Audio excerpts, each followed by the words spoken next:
Test 6. You will hear a number of different recordings, and you will have to answer questions on what you hear. There will be time for you to read the instructions and questions, and you will have a chance to check your work. All the recordings will be played once only. The test is in 4 sections. At the end of the test, you will be given 10 minutes to transfer your answers to an answer sheet. Now turn to Section 1.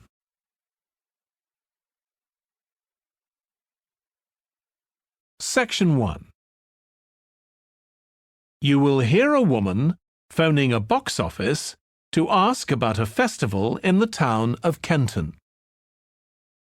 First, you have some time to look at questions 1 to 5.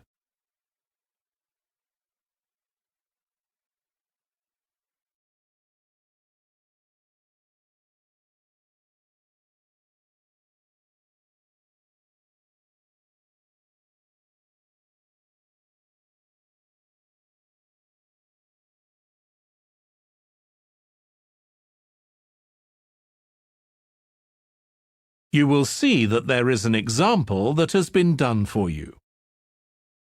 On this occasion only, the conversation relating to this will be played first. Good morning, Kenton Festival box office. How can I help you? Oh, good morning.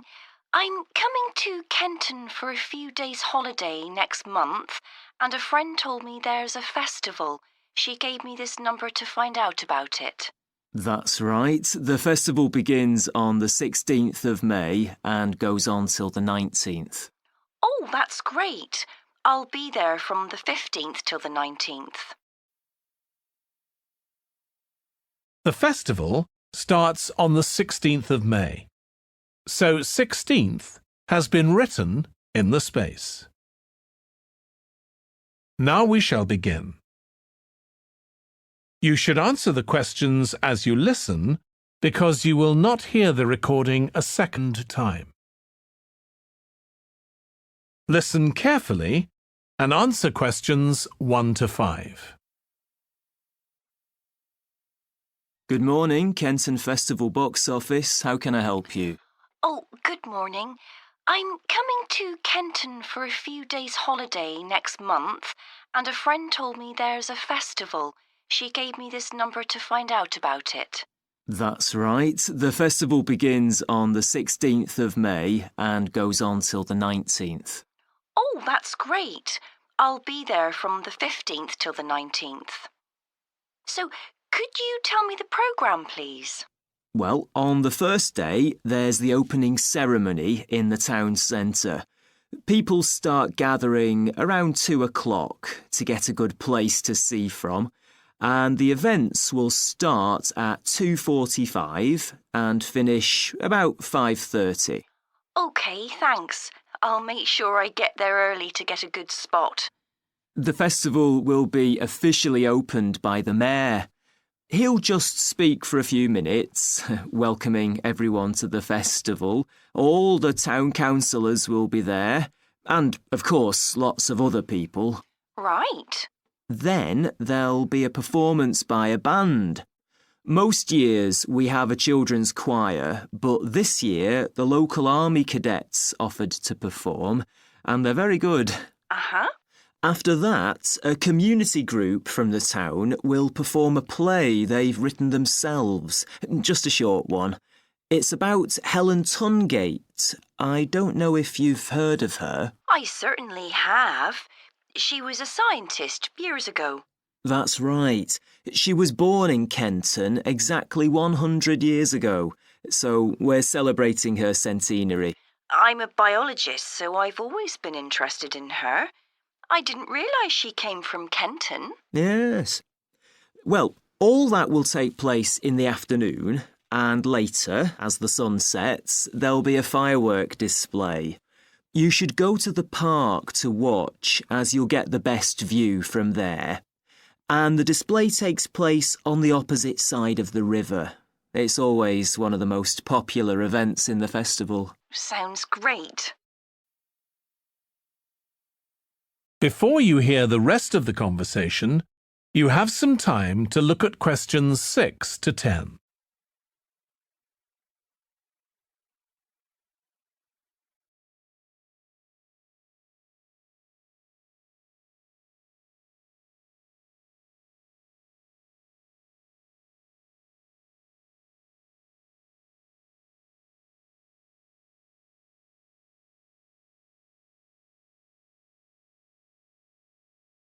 Now listen and answer questions 6 to 10. And what's happening on the other days? There are several events that go on the whole time. For example, the students of the art college have produced a number of videos, all connected with relationships between children and their grandparents. That sounds interesting. It makes a change from children and parents, doesn't it? Exactly. Because the art college is in use for classes throughout the festival, the videos are being shown in Handsworth House. How do you spell the name? Handsworth.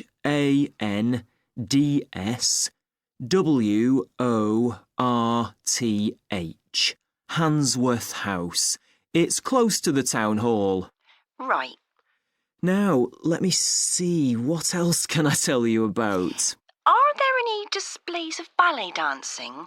I'm particularly interested in that as I do it as a hobby. There isn't any ballet, I'm afraid, but there'll be a demonstration of traditional dances from all round the country. Well, that'd be nice. Where's that being held? It's in the market in the town centre. The outdoor one, not the covered market. And it's on at 2 and 5 every afternoon of the festival, apart from the first day. Lovely. I'm interested in all kinds of dancing, so I'm sure I'll enjoy that. I'm sure you will. And I'd really like to go to some concerts, if there are any. Yes, there are several. 3 performed by professionals and 1 by local children. And where is it being held? It's in the library, which is in Park Street. On the 18th at 6:30 in the evening. I presume I'll need tickets for that. Yes, you can book online, or you can buy them when you arrive in Kenton, either at the festival box office or from any shops displaying our logo in the windows. Well, I think that'll keep me busy for the whole of my stay in Kenton. Thank you so much for all your help. You're welcome. I hope you enjoy your stay. Thank you. Goodbye. That is the end of section 1. You now have half a minute to check your answers.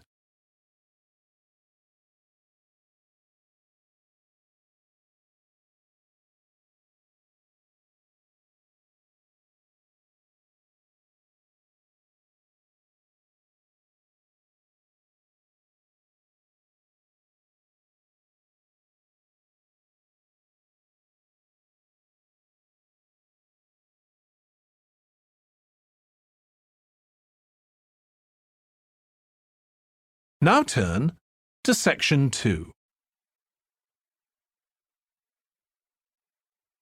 Section 2. You will hear a man talking to a group of people about a tour of theatres in the city of Munich in Germany that he has arranged for them. First, you have some time to look at questions 11 to 15.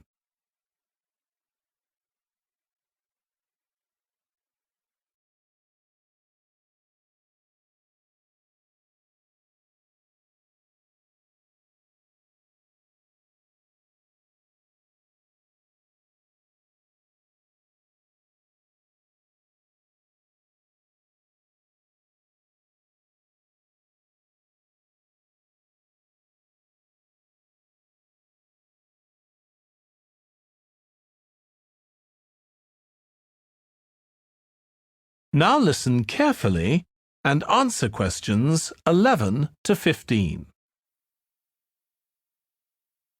Right.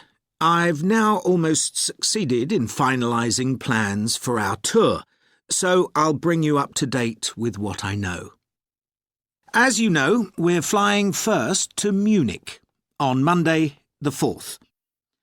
The flight is at 11:30, so it's too early to have lunch at the airport. I suggest we meet there for coffee at 10, which should give us plenty of time for breakfast before we leave home. When we arrive in Munich, we'll be met at the airport by Klaus Bauer. Klaus works for a tour operator, and he'll look after us for the time we'll be in Germany.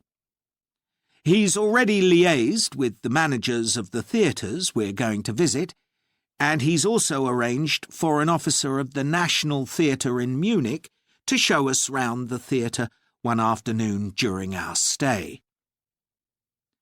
Now, last time we discussed this trip, I didn't have the precise cost for hotel rooms, but now I have.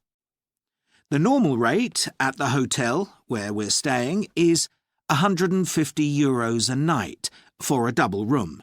I'd hoped to get that down to €120, but in fact I've been able to negotiate a rate of €110. That'll be reflected in the final payment, which you'll need to make by the end of this week. On Tuesday, the day after our arrival, I had hoped we could sit in on a rehearsal at one of the theatres, but unfortunately that's proved very difficult to arrange. So instead, we'll have a coach trip to one of the amazing castles in the mountains south of Munich. On Tuesday evening, we'll all have dinner together in a restaurant near our hotel. From talking to you all about your preferences, it was clear that a typical local restaurant would be too meat-oriented for some of you. Some of you suggested an Italian restaurant, but I must confess that I decided to book a Lebanese one, as we have plenty of opportunities to go to an Italian restaurant at home. On Wednesday afternoon, the director of the play we're going to see that evening will talk to us at the theatre. She'll describe the whole process of producing a play, including how she chose the actors, and, as the play we're going to see is a modern one, how she worked with the playwright. Before you hear the rest of the talk, you have some time to look at questions 16 to 20.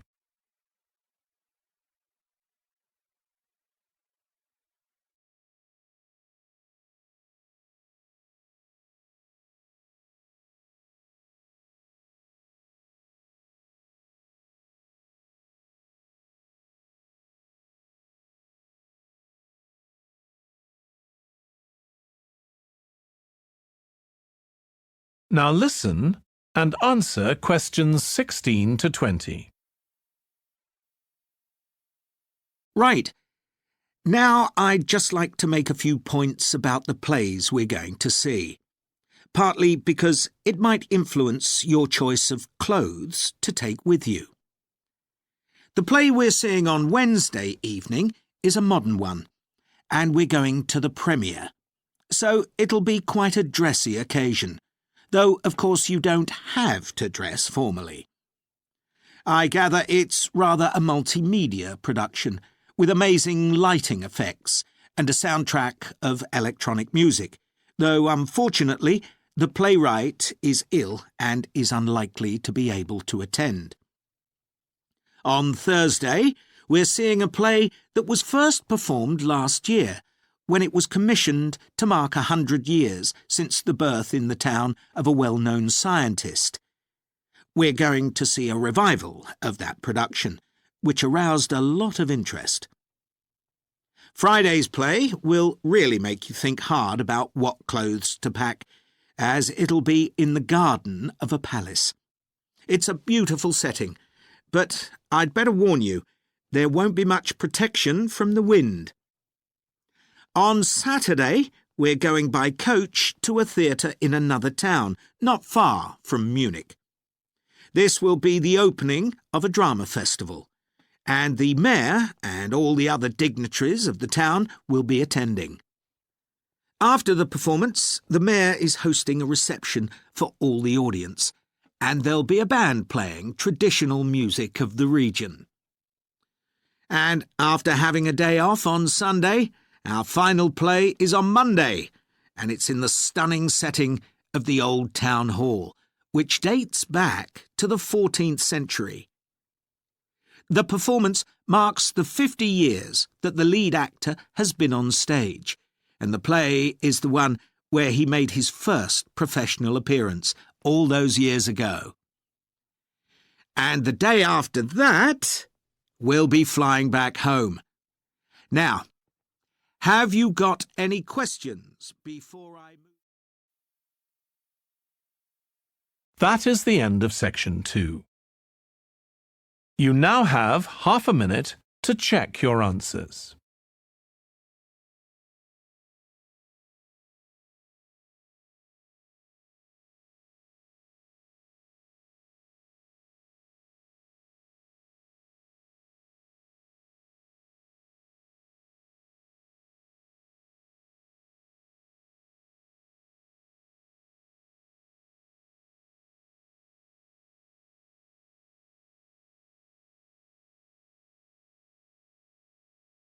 Now turn to section 3.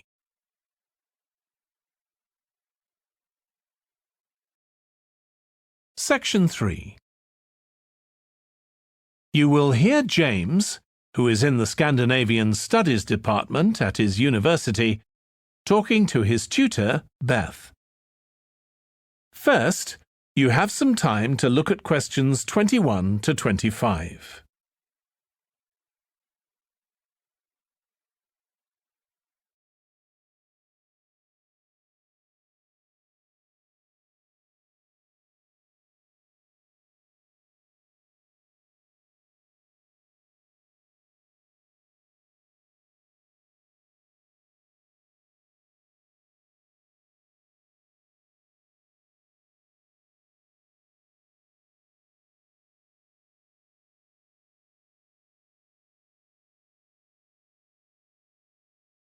Now listen carefully and answer questions 21 to 25.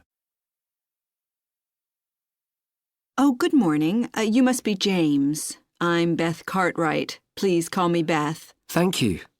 Now, as this is your first tutorial since you started on the Scandinavian Studies course, I'd like to find out something about you. Why did you decide to take this course? Well, my mother is Danish, and although we always lived in England, she used to talk about her home a lot, and that made me want to visit Denmark. We hardly ever did, though. My mother usually went on her own. But whenever her relations or friends were in England, they always came to see us. I see. So I assume you already speak Danish, one of the languages you'll be studying? I can get by when I talk to people, though I'm not terribly accurate. Now, you probably know that you'll spend the third year of the course abroad. Have you had any thoughts about that? I'm really looking forward to it.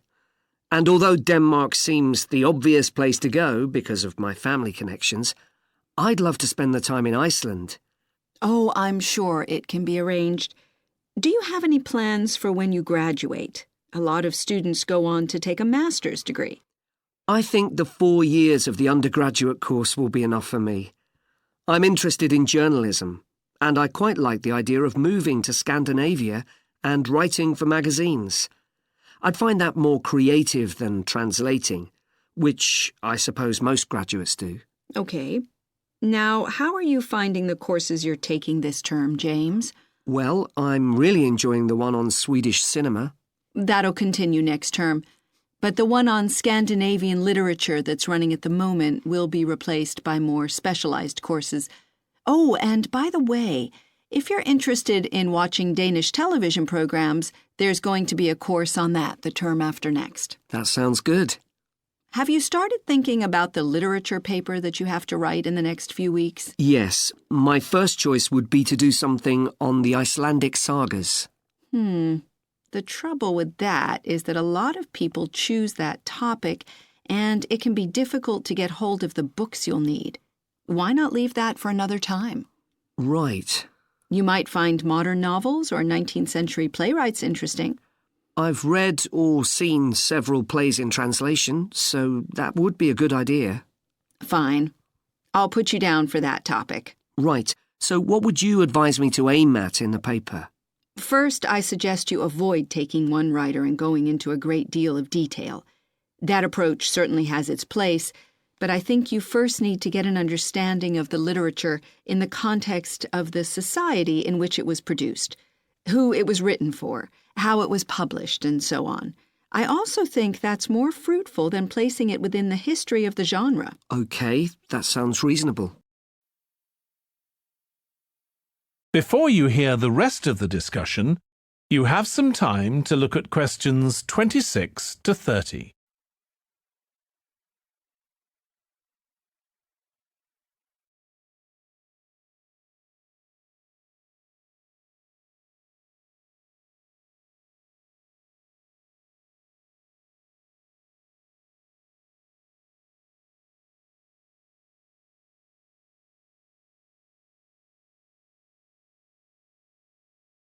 Now listen and answer questions 26 to 30. Could I ask for some advice about writing the paper I'm working on about the Vikings? I have to do that this week, and I'm a bit stuck. Of course. Have you decided yet what to write about? No, I haven't. There's so much that seems interesting. Viking settlement in other countries, trade, mythology. Well, what I suggest is that you read an assignment a student wrote last year, which is kept in the library. It's short and well-focused, and I'm sure you'll find it helpful. I'll give you the details in a moment. Textbooks usually cover so many topics, it can be very difficult to choose just one. Okay. I've got a DVD of the film about the Vikings that came out earlier this year. Should I watch that again? If it's the one I am thinking of, I'd ignore it. It's more fantasy than reality. But I've got a recording of a documentary that you should watch. It makes some interesting and provocative points, which I think will help you to focus your topic. Right. So then, should I work out an outline? Yes, just headings for different sections at this stage. And then you should start looking for suitable articles and books to draw on, and take notes which you organize according to those headings. I see. Then put short phrases and sentences as bullet points under each heading. Make sure that this skeleton makes sense and flows properly before writing up the paper in full. Okay. Thanks. That's very helpful. That is the end of section 3. You now have half a minute to check your answers.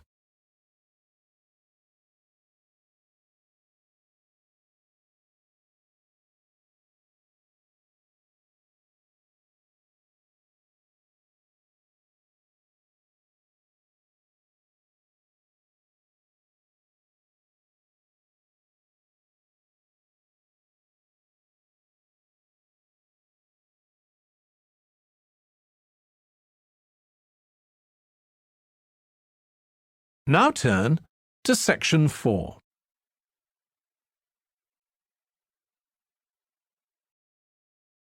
Section 4. You will hear part of a lecture about conflict at work, given by a business studies lecturer. First, you have some time to look at questions 31 to 40.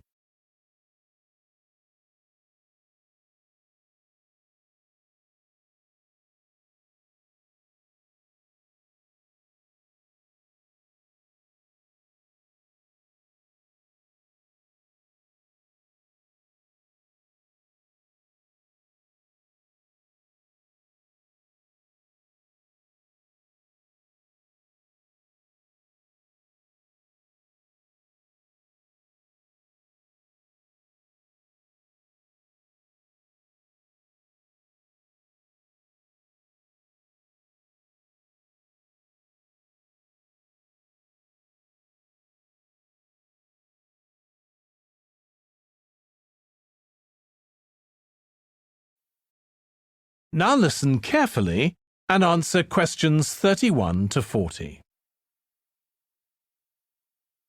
Over the years, attitudes towards workers have changed considerably. After all, there was a time when workers had no rights at all and laboured in appalling conditions. Conditions have improved a lot, but conflict in the workplace is still common, and human resources managers nowadays need to be able to deal with it when necessary. What is conflict in the workplace? Definitions vary, but I'm taking it to refer to a whole range of behaviours that the victim finds unacceptable, from minor, harmless arguments to, at the opposite extreme, physical violence. Much of this is covered by the term bullying, by which I mean one or more people behaving abusively or aggressively against another who is in a weaker position. Although all behaviour like this is a form of conflict, not all conflict can be described in these terms. As with all human behaviour, there are numerous reasons for it, but often it's caused by someone who feels the need to show their superiority over someone else in order to feel that they aren't at the lowest level in a hierarchy or a group of people. In some cases, one person simply dislikes the other on the basis that the personality of one is in some way incompatible with that of the other person. A general habit of optimism in one person could make them intolerant of a colleague who's constantly pessimistic. Not that that justifies treating them badly, of course. Some conflicts arise when people are more interested in promoting themselves and their team than in the company as a whole. These conflicts are called structural and could come about, for example, when a sales team believe they are the only people in the business who do any useful work and look down on behind-the-scenes administrators. Conflict obviously affects the individuals concerned. The situation is likely to be very stressful for victims, resulting in their absence from work, possibly for months. For the company, if no effort is made to deal with conflict, it can spiral out of control and even lead to the breakdown of the business.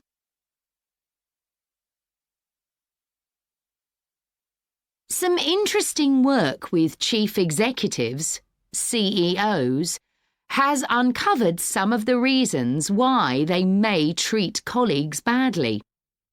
Many CEOs combine two opposing characteristics: confidence, that is, the belief that they're capable of great achievements, with a high level of anxiety, a fear of missing targets, whether set by themselves or by the directors of the company.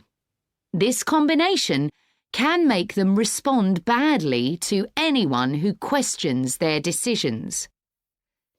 In a high-pressure work environment, such characteristics become problematic, and it's particularly difficult to tackle the situation where colleagues, managers, and board members are all trying to achieve their own visions. When they can't agree on strategic issues and on where they see the business going, there are real problems. For managers at lower levels within the organisation, it might seem that an autocratic form of management, where the chief executive gives orders and everyone else has to obey, would see more conflict than others. Interestingly, though, a company with a more democratic business model can suffer more when uncertainty about who to report to leads to conflicting demands. Now I'll say a little about dealing with the type of conflict that has harmful effects. Of course, the ideal is to prevent it arising in the first place. A good manager at any level will make efforts to earn the respect of the people they work with, particularly those who report to them. That will involve politeness in all communications and treating them as equals who happen to have a different role within the organisation. Sometimes, of course, conflict does occur and can get out of hand.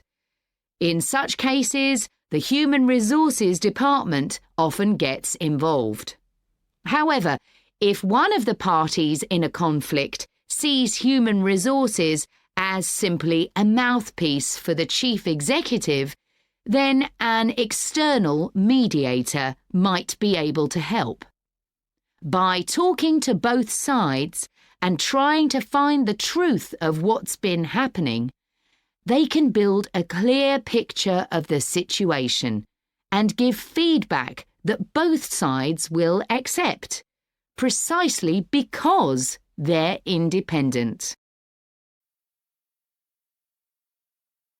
That is the end of section 4.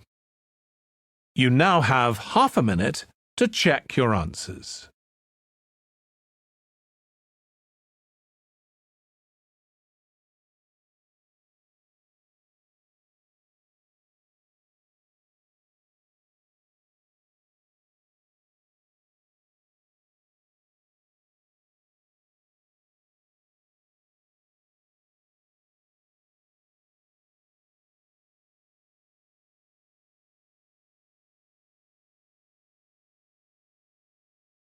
That is the end of the listening test.